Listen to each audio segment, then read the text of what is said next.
नमस्कार, एक बार पुनः स्वागत है आपका ज्ञान गंगा आयुर्वेद क्लासेस में।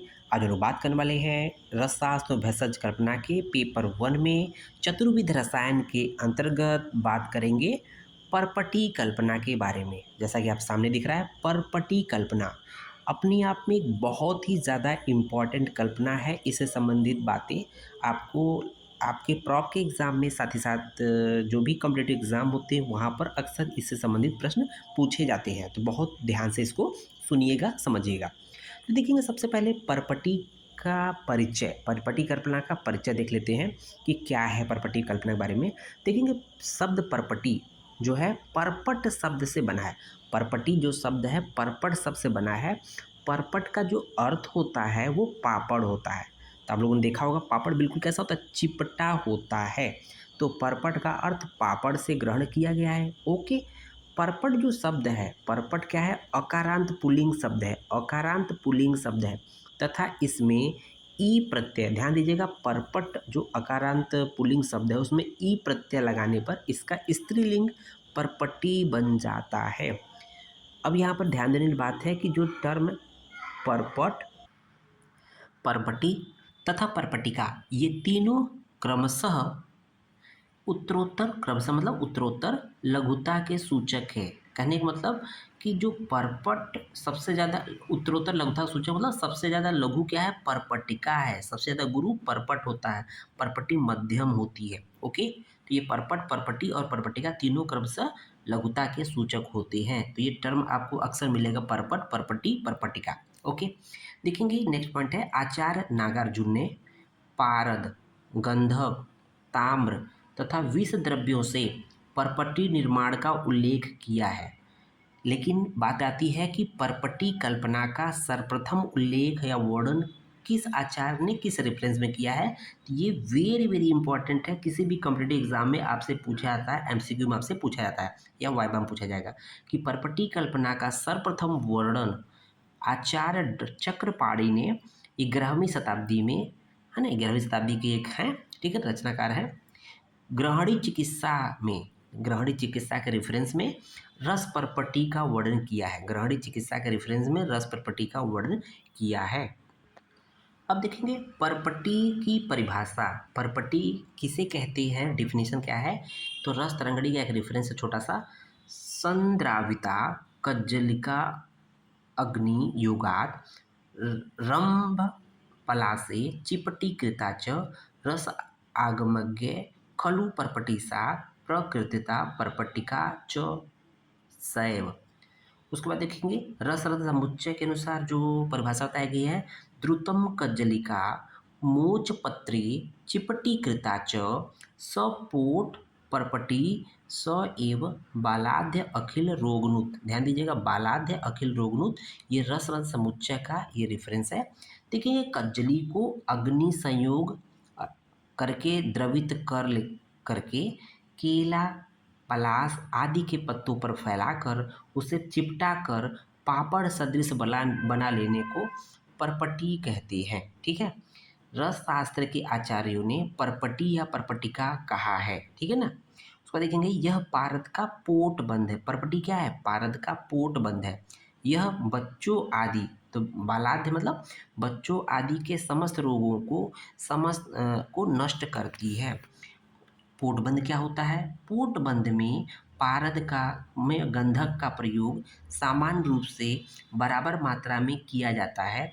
इस बंध के द्वारा पारद की चंचलता तथा दुर्ग्रहत्व तो नष्ट हो जाता है। तो पारद अपने आप में चंचल होता है, ग्रहण हाथों से उसको ग्रहण नहीं कर सकते हैं, इसलिए उसकी चंचलता को नष्ट करता है, साथ ही साथ दुर्ग्रहत्व को नष्ट करता है। अब आइए परपटी के भेद या प्रकार के बारे में बात कर लेते हैं। तो परपटी मुख्य रूप से देखा जाए तो दो प्रकार की होती है। पारद गंधक के उपस्थिति अनुपस्थिति के बेसिस पे ये परपटी दो प्रकार की होती है। तो इसको बोलते हैं सगंध परपटी, दूसरा निर्गंध परपटी। तो इसमें क्या होता है, सगंध में इसमें घटक द्रव्य के रूप में पारद प्लस गंधक का प्रयोग होता है, इसलिए सगंध परपटी, या सिंपली कह सकते हैं इसमें गंधक का प्रयोग होता है, इसलिए सगंध परपटी। या निर्गंध परपटी में पारद प्लस गंधक का प्रयोग नहीं होता, इसलिए निर्गंध परपटी कहती है। अब जो सगंध परपटी होती है इसके कई एग्जाम्पल हैं, कई परपटी देखे जाते हैं। तो यहाँ पर 7 परपटी का नाम है और नामकरण भी हम आपको सामने क्लियर कर देंगे।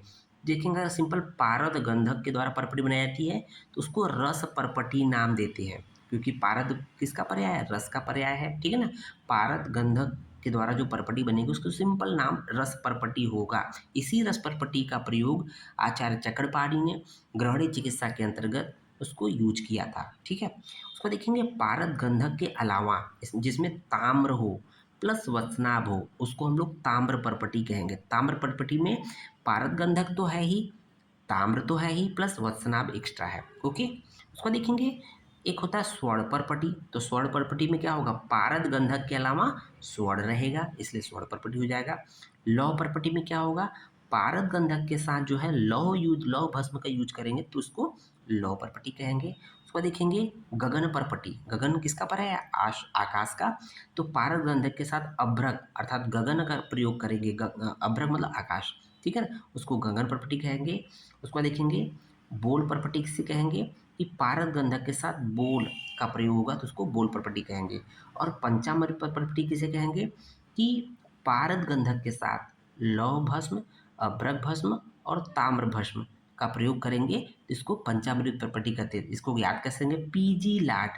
तो पारद गंधक लौह अभ्रक ताम्र पंचामृत परपटी हो जाएगी। अब उसी के सापेक्ष निर्गंध परपटी की बात कर लेते हैं। तो देखेंगे पहला है उसमें श्वेत परपटी। श्वेत परपटी को याद कैसे करें? इसमें 3 कंटेंट होते हैं।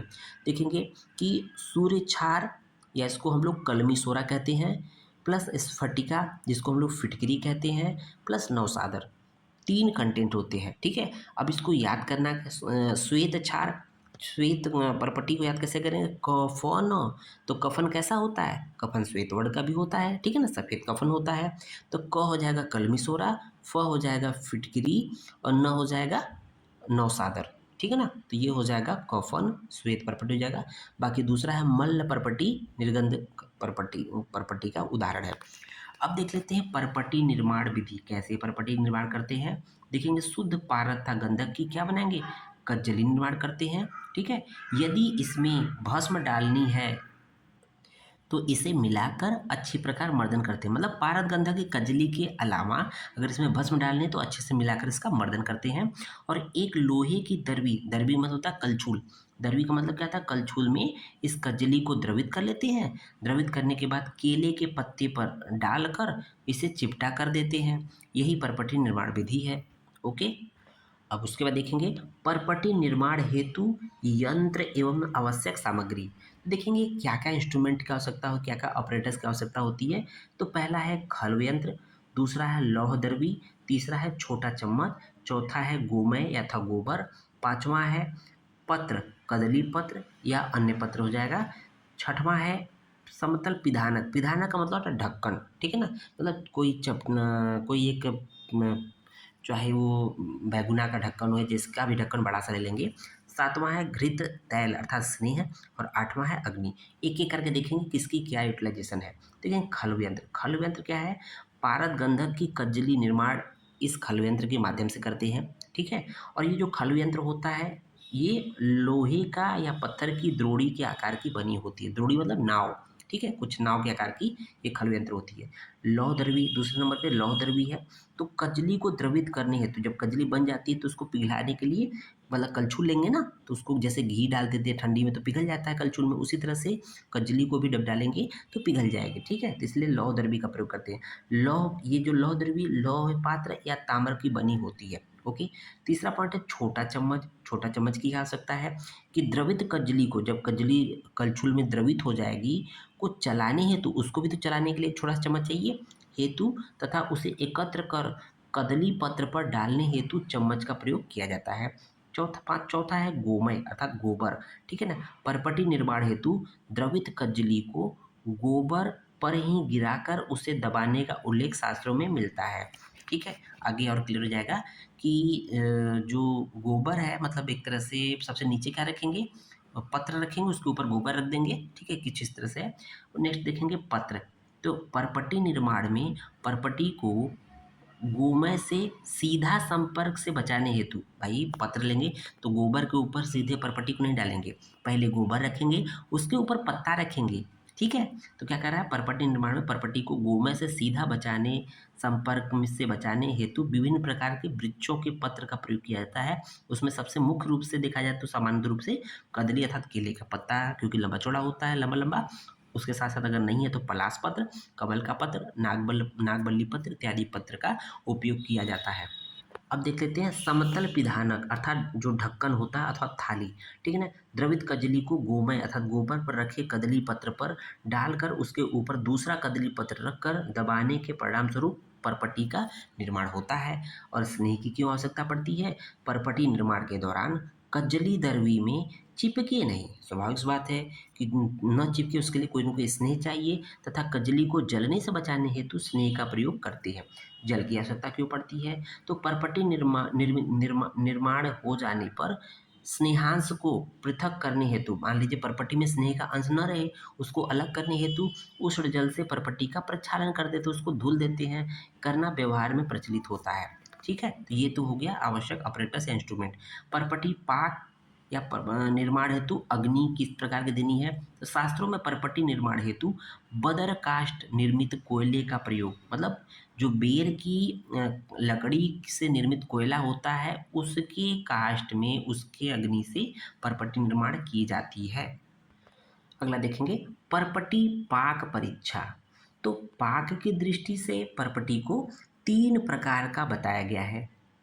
अगर मान लीजिए मृदु पाक परपटी पहला है, दूसरा मध्यम पाक परपटी, तीसरा है खर पाक परपटी, ठीक है ना। अब देखेंगे परपटी पाक परीक्षा को दो भागों में बांटा गया है।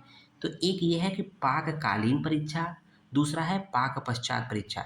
तो पाककालीन मतलब पाक, जब परपटी को तैयार करते हैं, पकाते हैं, तो उस दौरान उसको परीक्षण करेंगे, तो उसको बोलेंगे पाककालीन परीक्षा। दूसरा कि परपटी निर्माण हो गया है तो उसके बाद देखेंगे कि पाक पश्चात परीक्षा, ठीक है। तो सबसे पहले देखते हैं पाककालीन परीक्षा। तो इसमें तीन प्रकार का होता है। जब परपटी को पाक करते हैं तो उस समय जो परपटी होता है उसमें विभिन्न लक्षण आते हैं, उन लक्षणों के बेसिस पे हम लोग उसको मृदु पाक, मध्यम पाक, खर पाक में डिवाइड करते हैं। तो देखेंगे मृदु पाक परपटी कैसा होगा कि मयूर चंद्रिका कारम लिंगम यत्र तु दृश्यते, वेरी वेरी इंपॉर्टेंट है, तत्र सिद्धिम विजानीयात मृदुनैव अत्र संशय। अर्थात यदि कजली का वर्ण मयूर चंद्रिका वर्ण, मयूर मोर की चंद्रिका के वर्ण का समान हो तो उसे मृदु पाक परपटी कहेंगे। मध्यम पाक में देख लेते हैं तावत स्थाप्यते यावत तैलाभे जायते सब। कजली का जो तैलाब होने तक, कजली का तालाब होने तक पाक करने से उपरांत मध्यम पाक परपटी कहते हैं। मीन्स कि जब इतना पाक हो जाए कि उसमें तेल का अंश आ जाए परपटी में तो उसको मध्यम पाक बोलेंगे, ओके। थर्ड वाला है खर पाक परपटी, रक्तवर्णम भवेत यावत तावत पाच्यम प्रचालित। तो यहाँ पर क्या है, परपटी का वर्ण रक्तवर्ण का हो जाएगा यदि द्रवित कजली का वर्ण रक्तवर्ण की हो जाए तो उसे खर पाक परपटी कहती है। तो इसको संक्षिप्त में एक देख लेते हैं कि यहाँ पर पाक के प्रकार है, दूसरा द्रवित कजली का स्वरूप या वर्ण कैसा है। तो पहले देखेंगे मृदु पाक, दूसरा मध्यम पाक, तीसरा खर पाक। देखेंगे मयूर चंद्रिकाकार मृदु पाक में आएगा, मध्यम पाक में तैलाब आ जाएगा, खर पाक में रक्तवर्ण आ जाएगा। तो ऐसे याद करेंगे मृदु मध्यम खर पाक तो याद हो जाएगा। लेकिन MTR, M फॉर मयूर चंद्रिकाकार, T फॉर तैलाब, R फॉर रक्तवर्ण हो जाएगा। उसको देखेंगे पाक पश्चात परीक्षा देख लेंगे कि जब पाक हो जाएगा परपटी का तो उसमें भिन्न भिन्न स्थिति में उसको अलग अलग नाम देंगे। पाक पश्चात परपटी की परीक्षा परपटी को तोड़कर की जाती है। जब परपटी बन जाती है तो उसको तोड़ते हैं तो उसके अलग अलग लक्षण आते हैं। जैसे यदि परपटी टूटे नहीं, मान लो बन गया परपटी, अगर तोड़ रहे हैं टूट नहीं रहा है और मुड़ जाएगा, टूटे नहीं मुड़ जाए तो क्या हो जाएगा, मृदु पाक है, मतलब मुलायम है, ठीक है। दूसरा है यदि परपटी सरलता से टूट जाए तो उसको मध्यम पाक कहेंगे। तीसरा क्या है कि मतलब ये दोनों किस तरफ पाक होते हैं, उपयुक्त दोनों, ये दोनों पाक जो है मृदु पाक मध्यम पाक क्या है, कृष्ण वर्ण की चंद्रिका युक्त होती है, तो काली रंग की होती है, ठीक है ना। मृदु पाक मध्यम पाक काली रंग की होती है आफ्टर पाक, ठीक है ना। लेकिन जो तीसरी जो होती है चूड़ स्वरूप रक्त वर्ण की, मतलब अगर परपटी पाक के पश्चात अगर चूर्ण के रूप में रक्तवर्ण की है तो इसका मतलब ये खर पाक परपटी है। ठीक है, तो यहाँ देखेंगे मृदु पाक तथा मध्यम पाक ये दोनों परपटी का प्रयोग चिकित्सा में किया जाता है, लेकिन खर पाक का प्रयोग चिकित्सा में नहीं किया जाता है। और लास्ट में देखेंगे परपटी की सवीरता अवधि कितनी होती है, आपसे पूछा जाता है, तो इसकी सवीरता अवधि 10 वर्ष की होती है।